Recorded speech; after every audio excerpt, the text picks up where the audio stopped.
good day. Hello, everybody. How's everybody doing? I hope you're doing well and hope you are too. So, every week I try to bring some information, maybe on a light mode. I try to encourage and give people hope because we deal with people who have some pretty sad situations and many obstacles in their lives, and we try to help them through those particular situations. So, today we're going to talk about a very sad and depressing and hopeless topic. We're going to talk about dementia. So, first, I am not a doctor. I am not giving professional health advice. I am no more qualified than anybody else. What I am giving are things that we've seen and information that we have just to share with you. The saddest part about dementia is that when it affects a loved one, um, for many, it's a death sentence. It's the end of the world, and nobody can anticipate what's going to happen because, like nothing we've experienced for however time until a diagnosis is there of 60, 70 years, we just have never seen anything like that. So let's get a couple things clear. Dementia is not Alzheimer's. A lot of people will say, yeah, they've got Alzheimer's. First of all, dementia is just a general collective term. It's kind of like when you say you got the flu. Flu is just very genetic, but there's all kinds of different strands and strains. And Alzheimer's is a specific disease. So 65% of people get Alzheimer's as a um, side effect of dementia.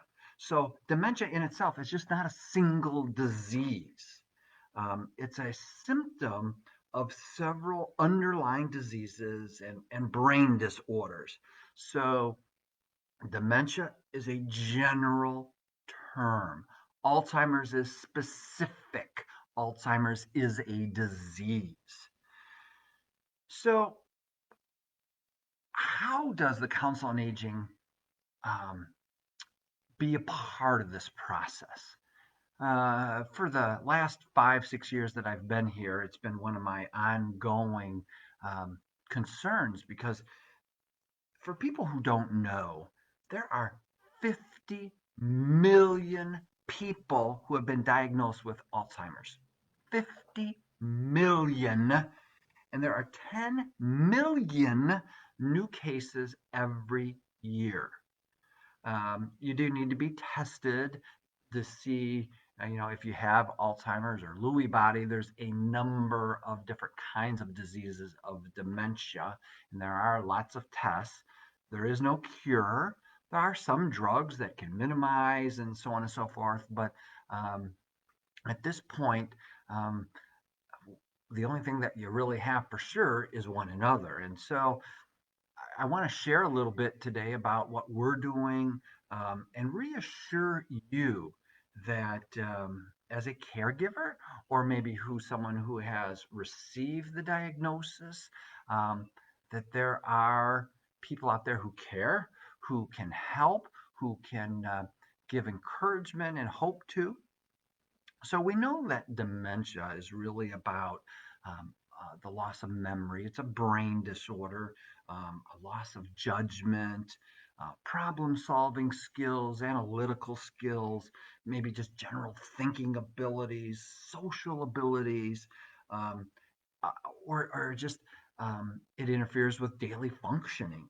So these are pretty dramatic symptoms that really can turn worlds upside down. And the one of the issues, at this point in time, we've made great strides in cancer, for example. So it used to be if you received a diagnosis of cancer, that was it. Now there's so much hope, there's so much progress, and lives are being prolonged and remission and all those great things. Alzheimer's isn't one of those particular diseases right now where we have a lot of encouraging breakthroughs yet, and that's not to say that today won't be the day. I am encouraged that that is a possibility, but I like to also deal in the realities of the people that we work with, and that's the caregivers. And the caregiver, I think for people who maybe you've taken care of your parents or a sick child, or being a caregiver sucks. That's a hard job. And there are statistics out there that actually reflect that the health, the mental, emotional, physical health of caregivers deteriorates faster than the person they're caring for. It's a tremendous burden. And caregivers, 90+% of the time are not trained or prepared to care for somebody.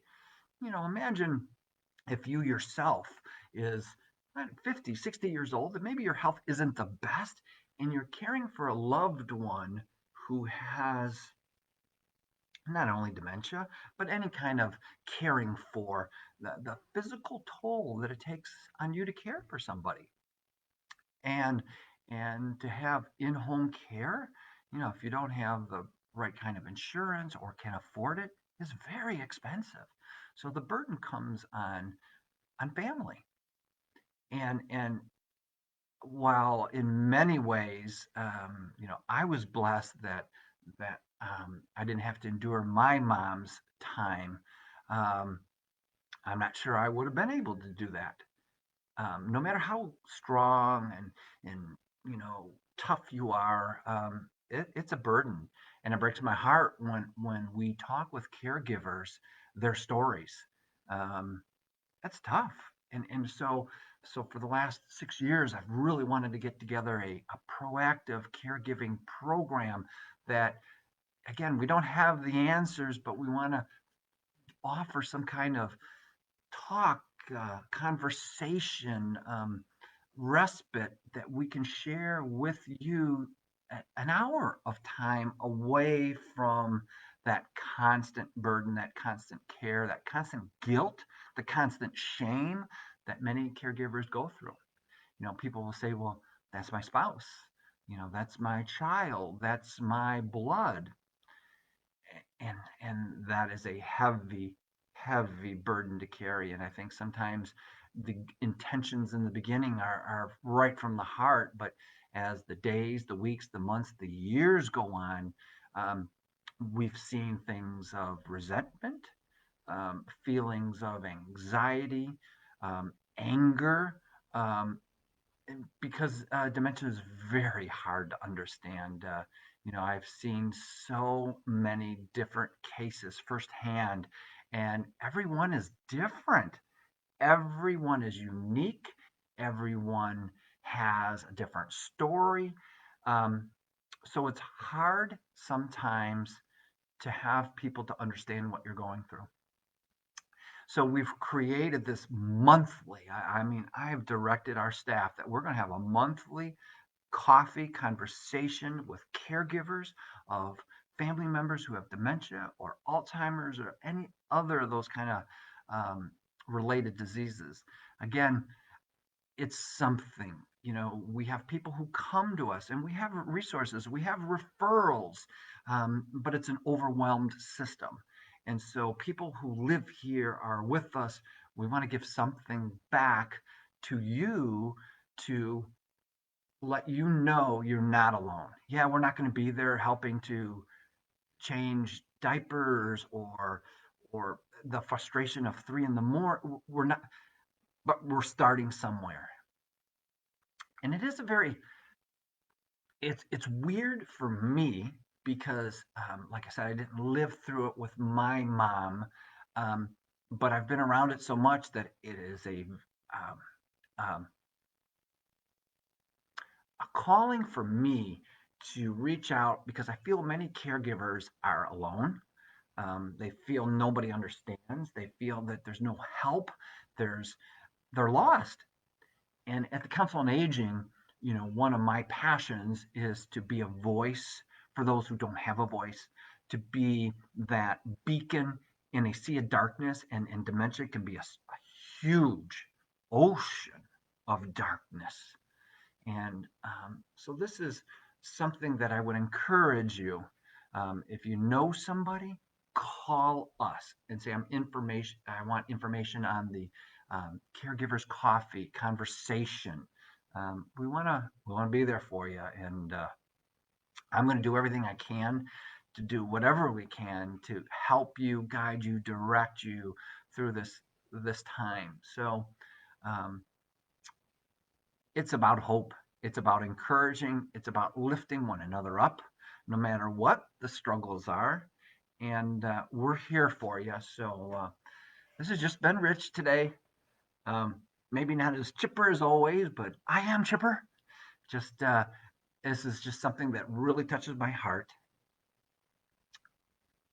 And I just want you to know we're here. So this has been Rich, just saying peace